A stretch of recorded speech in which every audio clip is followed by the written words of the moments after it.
corny name for my fan base, but they still love me cause I'm something that you can't hate. Plus I draw what these other dudes can't trace. Out of this world, you better off trying to scan space.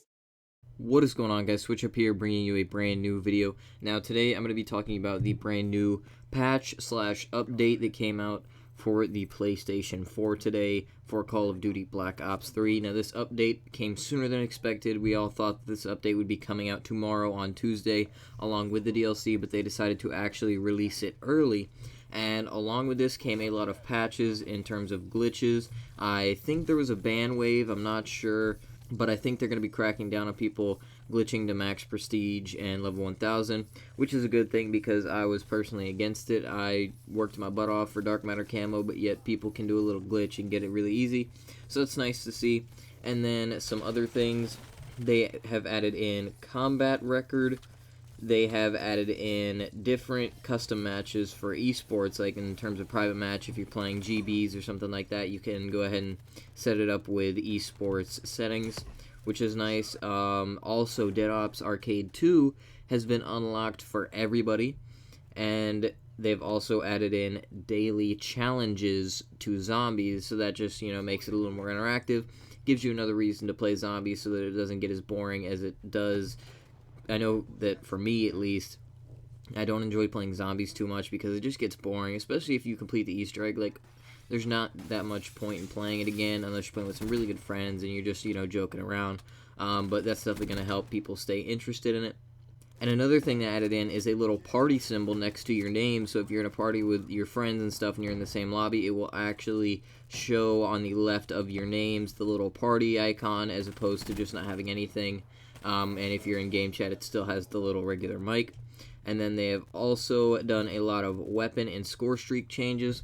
I'm going to start out with general first. I'll put a picture of everything on the screen so you guys can read along. But first, they fine-tuned rapid fire effectiveness across all weapons. Rapid fire is a very, very overpowered attachment in my opinion. It does not add a lot of recoil to your weapons. And at the same time, you can shoot a whole lot faster, kill a lot faster. It's just a really good attachment. Hopefully they have fixed that a little bit, but not too much, so that I can continue to use it, because I definitely really do like rapid fire on my weapons. And then next, they have patched two submachine gun things. First off, they patched the sprint out speed. They've reduced it a little bit. Now, I'm assuming that means when you're just kind of running around the map, maybe just from when you're standing still to the time it takes to actually sprint. I'm not quite sure what that means. And then they also fixed the VMP glitch, where you could not show on the radar. You would be completely invisible to enemies on the radar, but, obviously you don't have a silencer on your gun, so it's a little exploit there. Glad to see that's gone, although I did use that myself. I didn't use it intentionally. It's just I loved running overkill with the VMP and the Vesper. So I was, kind of using the glitch to my advantage. But moving into assault rifles, the XR2, we had an increase in ADS aim stability and an increase in recoil control. I know the XR2 had a little bit of recoil, but honestly I didn't think that there was too much of an issue with it. With the ICR, increased ADS aim stability, and then with the Shiva, increased ADS aim stability. Now, I noticed with the Shiva especially that it was not easy to necessarily stay stabilized or whatever when aimed down sight. It would kind of shake or sway around a little bit too much, so I'm glad to see they fixed that. And then shotguns. Oh my god, Vonderhart, it took you this long to fix this. I don't even know if it's good enough yet, but they have patched or increased the lethal damage range for both the Argus and the KRM. The KRM, worst shotgun in Call of Duty history when the game first came out.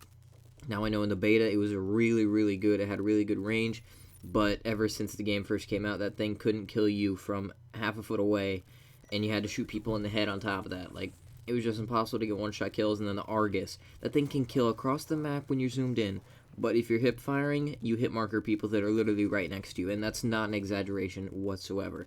So I'm glad to see they fixed that. Hopefully things are 100% better with those, because I love the Argus. Not a huge fan of the KRM, but they're both nice for trick shotting, and it's a shame that I couldn't really use them that much because they're horrible for clearing out. And then moving into LMGs, all LMGs received an increase in ADS aim stability, along with a lot of other weapons that received that. And then the Locusts also had an increased ADS aim stability. The Locust had a very high weapon sway, I guess you could call it. It was hard to kind of stay focused on a target, and that's going to help out snipers quite a bit. I know there's a lot of good snipers out there already, so it'll just help them hit even more insane clips. So moving into the specials, The brass knuckles have an added spark effect for the taunt, so when you're just running around with them and you hit the square button or X, or square or X, I think? I believe it's X and square. Correct me if I'm wrong, but it does the little thing where it bashes them together. You can do it with your fists, the butterfly knife, and the combat knife. And then for attachments, FMJ no longer deals increased damage to the robot in Safeguard. That's actually a really big one because I know a lot of people play Safeguard, and adding FMJ really helped take out the robot a lot faster. That's going to really kind of make it a little more unfair in my opinion, because you could get the drone or the robot across the map quite easily in most cases. So I'm not 100% sure why they went with that. But getting ready to the next thing, FMJ no longer ignores the armor provided to satellite drone carriers and uplinks, so I'm assuming that FMJ would kind of, shoot through the armor, essentially, and it would kill you just as fast as if you didn't have the armor in general, so that's definitely a good thing, so that uplink is a little more fair and balanced. And then the awareness perk has received a reduced audible range bonus. Now, honestly, I really want to see Sixth Sense get a huge nerf. I don't know why that's even a perk. I already made a video on it. Not going to go too in-depth on it, but it's just really overpowered. And right into the score streaks, the Cerberus received the most buffs of any score streak that I've ever seen. Got increased health of the dropship, increased AI targeting speed, increased AI accuracy, increased AI damage, increased missile accuracy, and increased missile projectile speed. And then the Hellstorm, which was a very, very popular kill streak in the beta. It was extremely overpowered, it really was. But ever since the game came out, it hasn't been the same. It's been, only getting you like 1 to 2 kills maybe, and it hasn't been as good, not nearly. And so they increased the damage radius, which is amazing, because, I mean, you could shoot somebody with that thing, and if they're an inch away from the rocket, and it's not like a direct impact, they're not going to die from it. They also increased the projectile speed of the bomblets so that it shoots faster, so people can't get inside quicker. And then they increased the targeting radius. I know this was a huge one. If you're not, like, directly on, like, a couple of players, it can miss them, because it's even targeted people for me, and I'll launch the missiles or whatever, the little, what do they call them, bomblets. I'll launch those things out, and they just completely ignore the people, so I don't know what was up with that, but hopefully that's fixed now. Then the Mothership has increased health. I know it was actually fairly easy to take out, and it's not that fair, especially since it's the highest kill streak in the game. Then the Rolling Thunder, there was an issue where it would pass through, like buildings and stuff like that and kill people. I've experienced that plenty of times, but too bad it was my own Rolling Thunder killing me and not another one. So, I mean, that's even happened to me at Search and Destroy. I got a Rolling Thunder from a care package, and then it killed me from inside a building. So, glad to see that's fixed, but I doubt I'll be getting many Rolling Thunders in Search and Destroy. And now they fixed an issue with the Talon, where the Hellstorm Vision set would show in a Talon's final kill cam. I'm not 100% sure what that's about. I haven't experienced that myself, but I mean, whatever, it's a bug that's fixed, so that's nice. And then the GI unit got an increased GI unit dropship flares to 2, an increased health of the dropship, and an increased duration to 90 seconds. 90 seconds still seems kind of, short, in my opinion, but I don't use it. Don't know how good the GI unit is personally, so I'm assuming 90 seconds is pretty fair. Then the Hater, it corrected an issue where the Hater would no longer display enemies after the owner died. Now that's actually pretty unfortunate, the fact you get a Hater and then die and then respawn and it's gone. So I'm pretty sure that is all of the patches, and I don't think there's much else that came with the DLC. They did patch the G-Slide, but there is a new method. I'll have a video up on that tomorrow, hopefully, if things go according to plan. And then also, apparently they've kind of fixed some maps in a visual sense.